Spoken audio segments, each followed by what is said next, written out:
At war's end in 1945, many countries in Eastern Europe faced a difficult future. Some, like Poland and Czechoslovakia, had been occupied and dismembered by the Germans, while others, like Hungary and Romania, had joined the Axis. Both types of country were overrun by the Red Army, and Stalin was keen that all of Eastern Europe would become part of the Soviet sphere of influence, a position that was agreed to by the British and Americans. In some cases, Anglo-American forces had advanced deep into what was to become Soviet territory in the last weeks of the war, and as per the agreement, in the months after hostilities ended, they withdrew their troops, leaving the nations and their peoples to the Russians. This was most keenly disliked by the British, who had gone to war in September 1939 on the principle of freeing Poland from Nazi occupation, only to connive in its being handed to another bloodthirsty dictator 6 years later. Hungary was different. An Axis power throughout the war, Hungarian forces had fought alongside the Germans on the Eastern Front, losing some 300,000 men. In 1944, the Holocaust had been extended to the nation, with more than 400,000 Jews and 28,000 Roma exterminated in places like Auschwitz. This had been made possible by a German-engineered coup after it became known to Hitler that the Hungarian government was making peace overtures to the Western Allies, evidently nervous by the direction the war was going. The Germans eventually installed a fascist puppet regime in Budapest. However, in December 1944, Hungary changed sides, a large part of the army going over to the Russians, and by March 1945, the fascist government was driven out. Soviet forces eventually occupied the whole country, defeating the Germans, and in February 1946, the Hungarian monarchy was abolished. By various underhand means, democracy was suppressed or intimidated until the small Hungarian Communist Party, which had only polled 17% in the first post-war election, was able to form a pro-Soviet government, and Hungary was declared in 1949 a People's Republic. In effect, the Russians oversaw the government and based large numbers of troops in the nation, while a Stalinist regime and secret police re-engineered the institutions of state, the industries and services were made state-run enterprises, and religion was suppressed. Naturally, many Hungarians were less than pleased with their lot, and resistance to the Russians grew, particularly among the ordinary people, who were now 1/3 less well off than in 1938. As with so many revolutions, unrest started among militant students, who began protesting against Russian domination of their country and against the puppet Stalinist government of Hungarian Prime Minister Matyas Rákosi. A delegation of students managed to get inside the Hungarian radio headquarters and broadcast a list of 16 demands for political and economic reform. However, things soon got out of hand. Hungarian secret police arrested the students inside the building, but the radio station was by now surrounded by thousands of angry students who demanded their comrades' release. More security police arrived and opened fire on the demonstrators, killing several. This incident precipitated a full-scale revolution, as Hungarians, fed up with Rákosi's rule, economic hardships, and their country's reduced status as a vassal state of Russia, erupted into popular revolution. All across the country, revolutionary militias were organized with whatever weapons could be found. Soviet weapons, World War II Hungarian and German weapons, even stuff from the First World War. And these militias now attacked the security police and communist officials. Many were shot, beaten to death, or lynched. Political prisoners were released from jails and armed. So successful was this revolution that local governments soon fell under revolutionary control. Rákosi was shoved aside, a moderate communist named Imre Nagy taking power in Budapest. The Hungarian army stayed out of the revolution, mainly because its commanders did not want to accept responsibility for crushing the uprising and killing fellow Hungarians. Fighting continued throughout the country as communists and secret police defended certain buildings, but the militias overwhelmed many, killing most of the communists they encountered. The Red Army garrison in Budapest withdrew to the countryside. A pause now followed, and the revolution appeared to have been successful.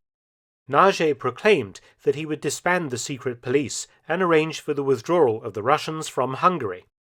On the 1st of November 1956, Nage announced that Hungary had withdrawn from the Warsaw Pact, the organization of eastern states under Soviet control, which was in direct opposition to NATO, the North Atlantic Treaty Organization headed by the United States.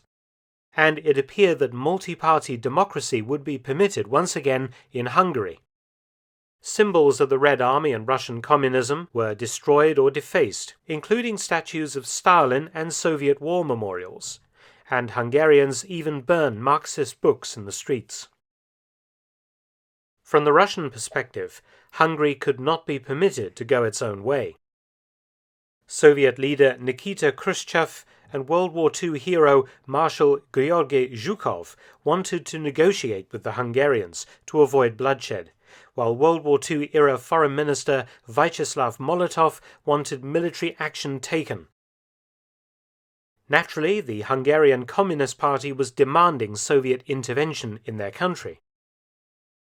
Nage wanted Hungary to be a neutral nation, not affiliated with the USSR or with NATO.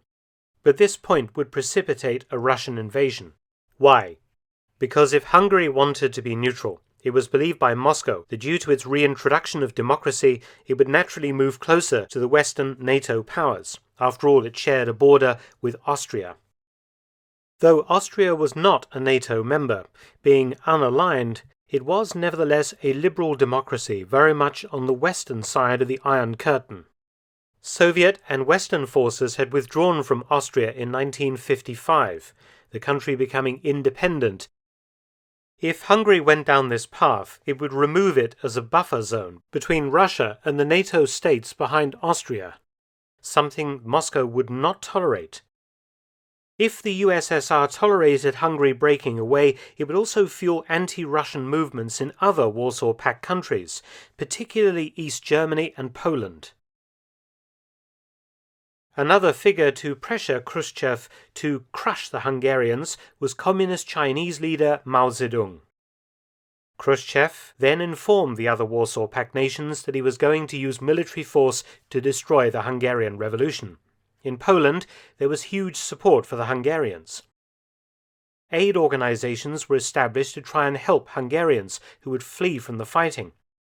The Polish Red Cross would deliver 44 tons of medicines and blood to Hungary during the fighting, but the Polish communist authorities soon stamped down on this.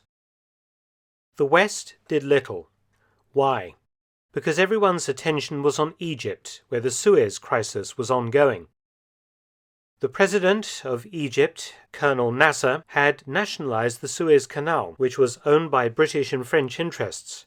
In response, Britain, France, and Israel invaded Egypt. The United States had intervened, ordering Britain and France to stop. This was all played out against a Cold War background because Nasser was very close to Moscow and had been heavily supplied by the Soviets with weapons. Though it has subsequently emerged that the United States had no interest in directly intervening in Hungary, the CIA nonetheless broadcast calls to Hungarians to keep resisting the Russians until Western help would come, which of course it never did. The CIA also mistakenly believed that the Hungarian army had sided with the revolution when it remained neutral. The United Nations would pass a security resolution calling for Russian troops to withdraw from Hungary to no effect. Radio Free Europe continued to encourage the Hungarian revolutionaries, and later it and the CIA faced charges of giving false hope to the revolution. President Dwight D. Eisenhower never intended to directly intervene, knowing that such a move would likely bring the United States and NATO into a war with the Soviet Union. The Russian invasion, codenamed Operation Whirlwind, commenced on the 4th of November 1956 and was commanded by World War II hero Marshal Ivan Konev. The 5 Soviet divisions already inside Hungary were reinforced to bring them up to 17 divisions. Budapest would be quickly encircled. Early on the 4th of November, columns of Russian tanks and infantry began advancing on the city centre. Shots were soon exchanged with Hungarian revolutionaries. Russian artillery fire was heavy, causing extensive damage to houses and businesses. Airstrikes were also launched by the Red Air Force. with columns of T-34 and T-54 tanks supported by huge IS-3s, ISU-152 assault guns, and BTR-152 armoured personnel carriers. Some Hungarian army units offered resistance, but it was disorganised and ineffective. The entire Hungarian air force was disarmed.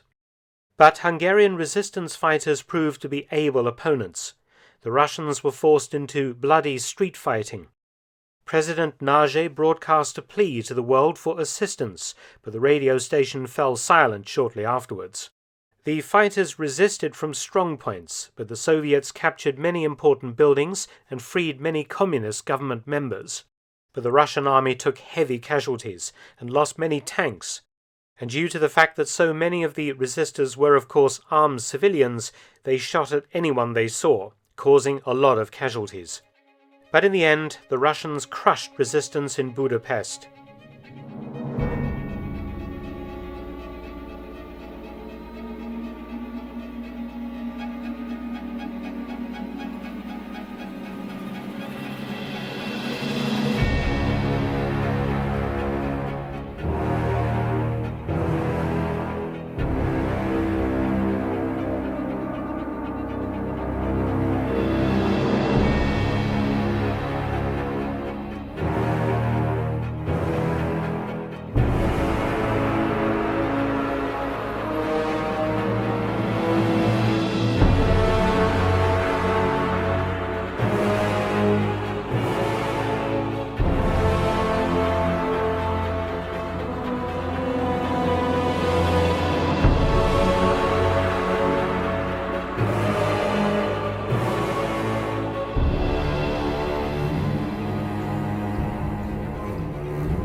"1,569 civilians died in the capital, with total casualties across the country at 2,500 dead and 20,000 wounded.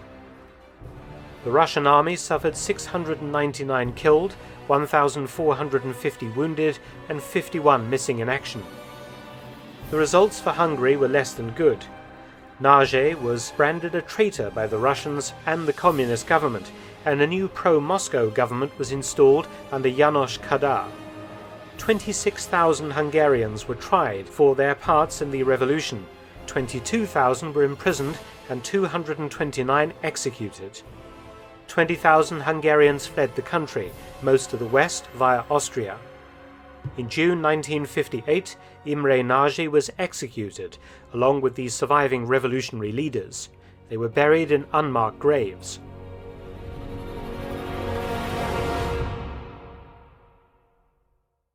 It would be 1989 before Hungary threw off communism and gained full independence from Russia. Thanks for watching. Please subscribe and share, and also visit my audiobook channel, War Stories with Mark Felton. You can also help to support both of my channels at PayPal and Patreon. Details in the description box below.